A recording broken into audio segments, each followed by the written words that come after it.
Kerajaan Sabah masih kukuh dengan majoriti adu 2/3.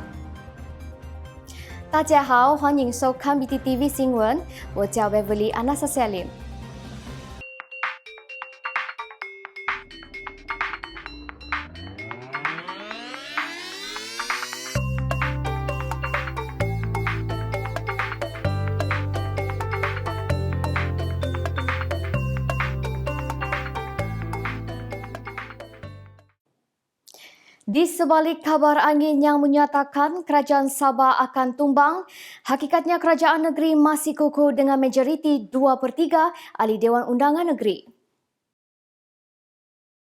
Ketua Menteri Datuk Seri Panglima Haji Muhammad Syafiee bin Haji Abdal berkata pelbagai dakwaan dan kabar angin itu tidak harus didengar kerana ia cerita lama. Beliau memberi jaminan kerajaan pimpinan Parti Warisan Sabah akan meneruskan tanggungjawab mentadbir negeri dan menjaga kebajikan rakyat dengan sebaiknya. Biarpun ada pihak luar yang cuba menggugat kestabilan negeri, namun beliau meminta rakyat agar tidak mendengar kabar angin sebegitu kerana kerajaan masih lagi kukuh dan Kabinet Negeri juga berjalan seperti biasa. Hakikatnya kerajaan hari ini mempunyai lebih 2/3 majoriti ahli Dewan Undangan Negeri. We're still here as a government, as you can see that. I mean, you can be sure, so don't listen to all these rumors and don't listen to all this to ensure to destabilize. We have responsibility to run the state and also to make sure that the well-being of the people are taken care. It's very unfortunate there are people outside there who try to destabilizing, but of course, we are mindful of what we are facing now currently in the country. I mean, with all the economic crisis that we're facing, and also at the same time, COVID is there, still, lingering around, and where people also need to put a mask on their face. But this is something that's really not in tandem, in line with what has been tita tuangku dalam parlimen baru-baru ini. I'll do my debate next week Monday, so I'll spell out clearly in Parliament Day. But rest assured, everything's okay. It's normal. We function as a cabinet, as a government of the day. Though there are people talking out. Tegas Ketua Menteri, dakwaan sebegini adalah cerita lama yang tidak harus dipercayai.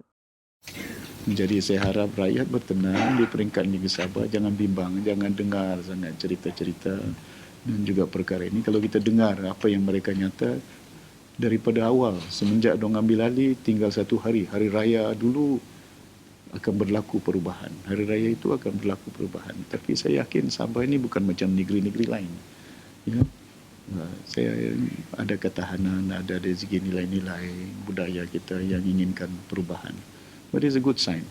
Saya tak kontrol, malahan YB telefon saya, jangan bimbang Datuk Seri, we are with you. We are with the state government. Beliau berkata demikian selepas majlis penyampaian watika kepada Peguam Besar Sabah yang baharu, Brandon Kit So. Ketua Menteri berkata usaha mengganggu-gugat kestabilan negara dan negeri Sabah bukan satu amalan yang baik.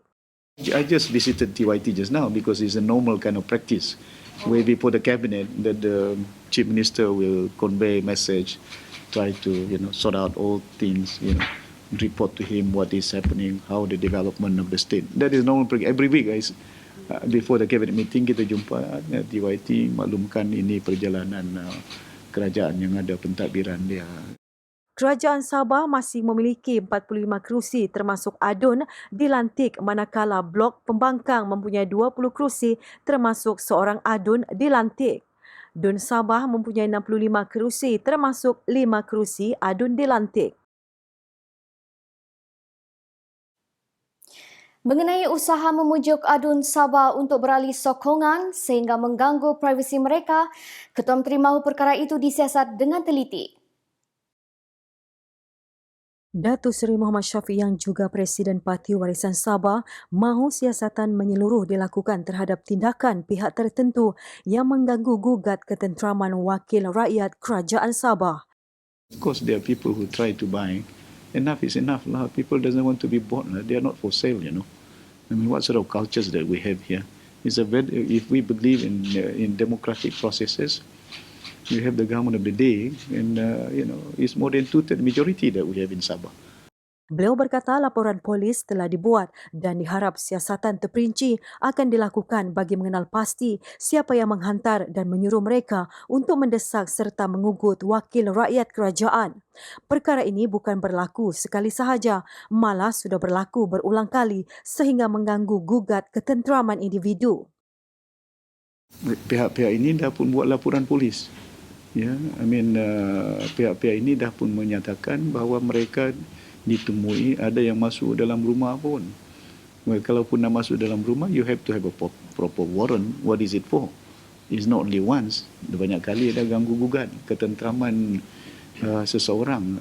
That is uncalled for by any other individual. Ya, yang kita lihat bahawa mereka mengambil langkah-langkah seumpama ini tidak ada etik, ya, tidak ada value. Ya. Perkara ini saya harap bila kita buat laporan polis, tindakan siasatan dilakukan oleh pihak yang berwajib tentang perkara-perkara ini. Ya. You cannot just simply finger pointing others. Tom, Dick and Harry, satu orang masuk jumpa dengan ini. Wakil siapa dia ni? Siapa yang jumpa dengan YB ni? Adakah mereka ini nak membentuk kerajaan ataupun orang yang nak jumpa ni nak jadi ketua menteri ke, jadi kerajaan pemerintah?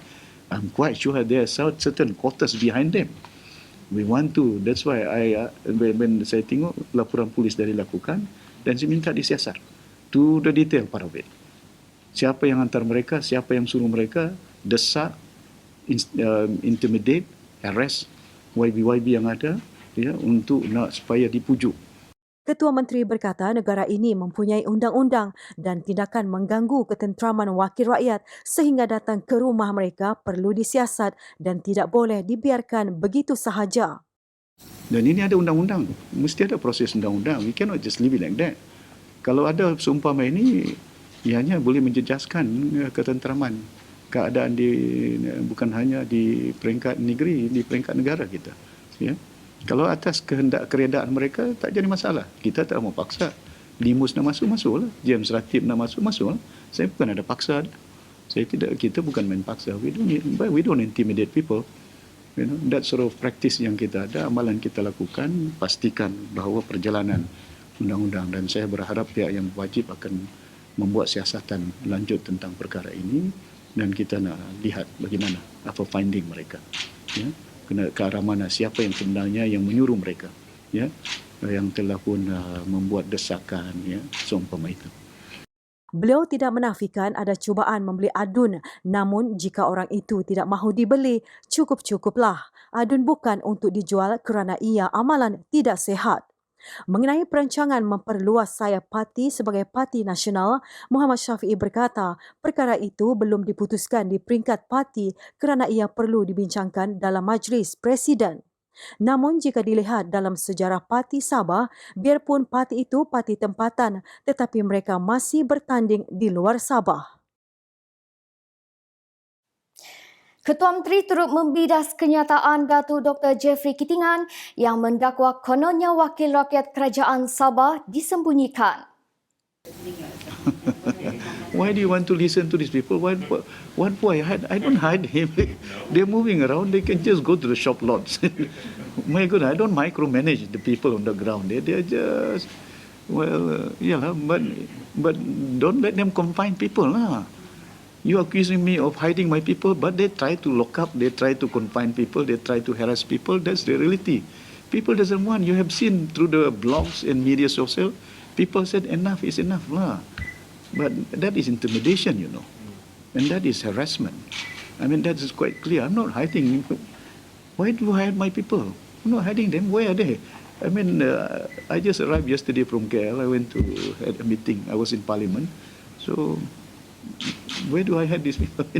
They have families to look after. This is a very democratic country, I never hide Limus and James Ratib. Datuk Seri Muhammad Syafiee mengulas dakwaan Presiden Parti Solidariti Tanah Air Kosta itu, kononnya beliau menyembunyikan wakil rakyat kerajaan. Ditanya mengenai langkah mengubal undang-undang anti lompat parti, Ketua Menteri menyerahkan kepada Peguam Besar Sabah yang baharu, Brandon Keith Saw, untuk melihat keperluan pembentukan undang-undang tersebut. Undang-undang itu lebih kepada melindungi parti dan bukan kepentingan individu. Well, the new AG, you can ask him, with the support of all the very senior officers, can look into it. I think Singapore have done that. I think not only that, there was also a call in Parliament when I was there in Parliament the day on Thursday, and the need to amend laws. I think it sounds very more pragmatic, more practical, more relevant when a person, when they stood on one particular, area, it should not be based on individual, it should be based on party. So it is the party that is really important. It's not the individual. The person move on, the party is still there. So the party still uphold, but it has to be very thorough. It has to be looked into thoroughly, because I'm quite sure I think there are legal implications on the responsibility. End of the day, if say like that a particular individual commit certain things, will the party be affected, or will the particular individual? So we have to be very thorough looking into it.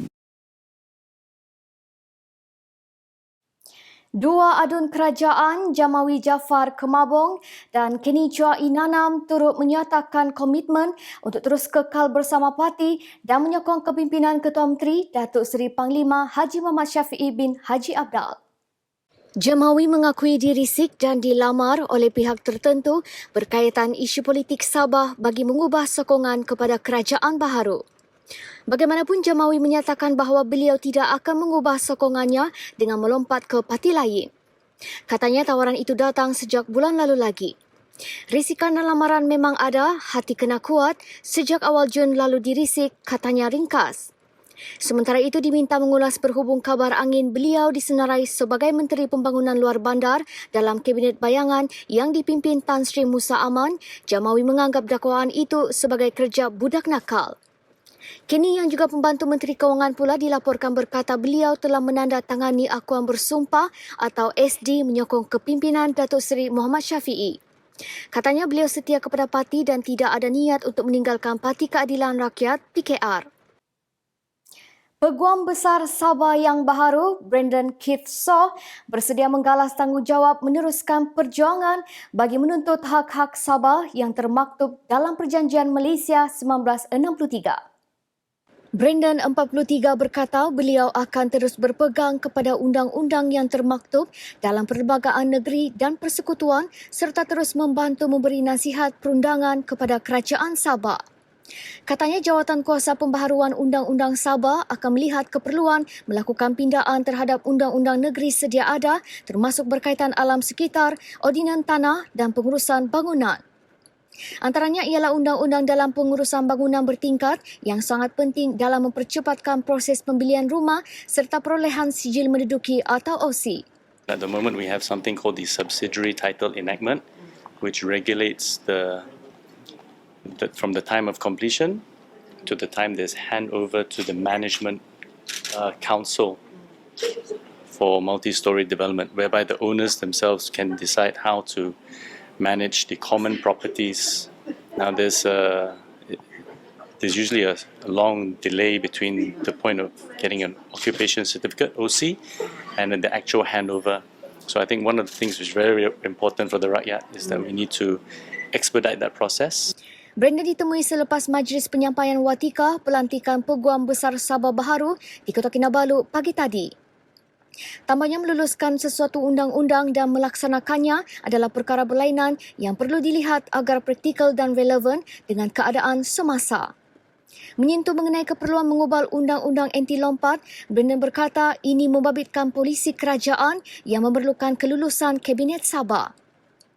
Pihaknya akan mengkaji sama ada undang-undang itu boleh digubal atau akan bercanggah dengan perlembagaan persekutuan.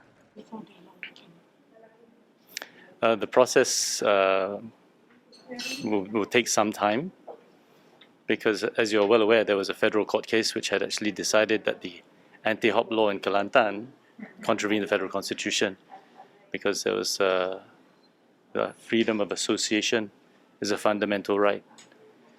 So the state must be very careful not to pass a law which would be considered ultra vires the federal constitution. Brandon adalah anak jati Sabah yang dilahirkan di Sandakan dan bekas Presiden Persatuan Undang-Undang Sabah.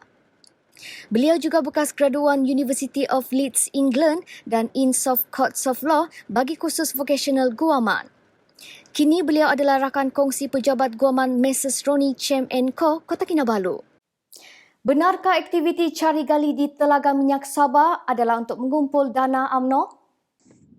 Persoalan itu ditimbulkan ahli Parlimen Sepanggar, Datuk Muhammad Aziz Jaman kepada Wakil Rakyat UMNO selepas video tular menunjukkan ahli Parlimen Gua Musang, Tengku Razali Hamzah, diwawancara tentang bagaimana Akta Pembangunan Petroleum 1974 dimeterai. Baiklah, kita dapat kawasan minyak. Jadi, saya minta Tun Razak beri kebenaran. Saya ambil kawasan yang sudah diserah balik oleh syarikat Shell supaya saya boleh cari gali minyak untuk dapat duit bagi tabung UMNO. Minyak milik kita. Malah seumpama meletakkan garam di luka, baru-baru ini viral pula satu video Tungu Rama yang bom Gua Musang bersempena dengan Hari UMNO ke-74, yang mana di dalam video tersebut yang bom Gua Musang menceritakan bagaimana sejarah UMNO mencari dana untuk tabung UMNO. Dan saya harap ya, yang bom Gua Musang bolehlah memberikan penjelasan tentang perkara ini sebab video ini viral di negeri Sabah. Beliau menambah bahawa pada ketika itu Allahyarham Tun Mustafa tidak setuju dan telah direncanakan untuk dikalahkan dalam pilihan raya bagi memastikan perjanjian petroleum ditandatangani.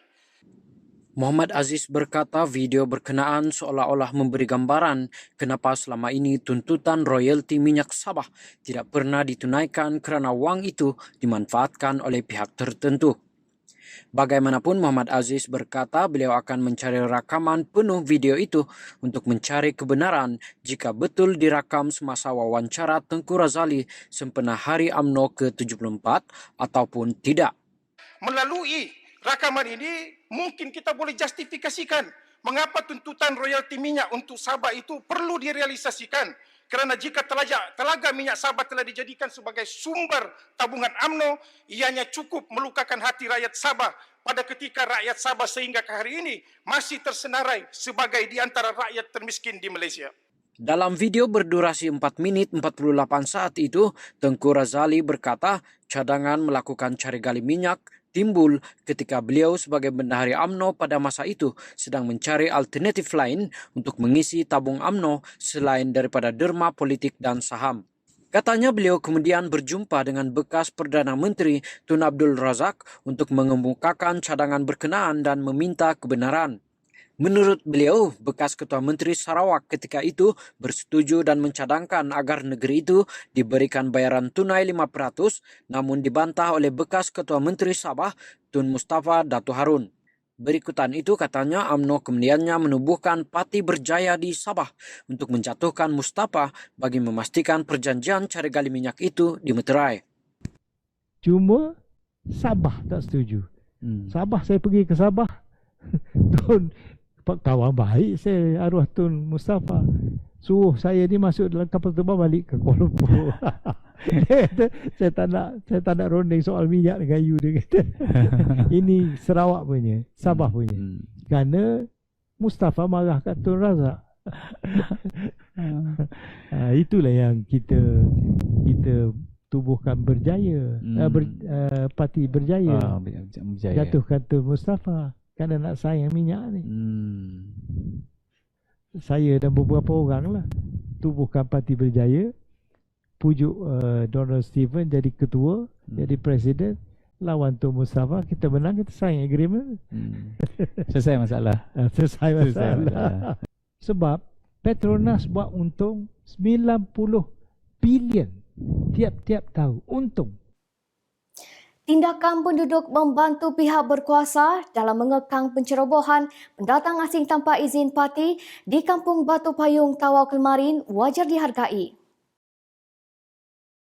Pengarah Majlis Keselamatan Negara MKN Sabah, Sharifah Siti Saleha Habib Yusuf memuji sikap penduduk kampung berkenaan yang bertindak sebagai satu komuniti dalam mengekang kemasukan anasir tidak diingini.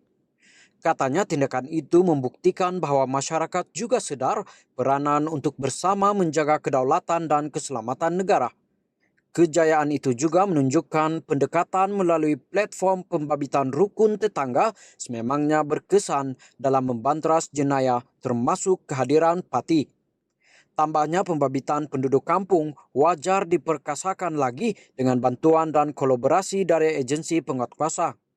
Semalam Borneo Today melaporkan kecekalan penduduk kampung Batu Payung bersengkang mata selain menjejaki suspek selepas mengetahui sekumpulan Pati baru mendarat di pesisir pantai kampung itu Selasa lalu. Hasilnya, 20 individu berjaya ditahan penduduk secara berperingkat sebelum diserahkan kepada pihak berkuasa. Wan An 再见。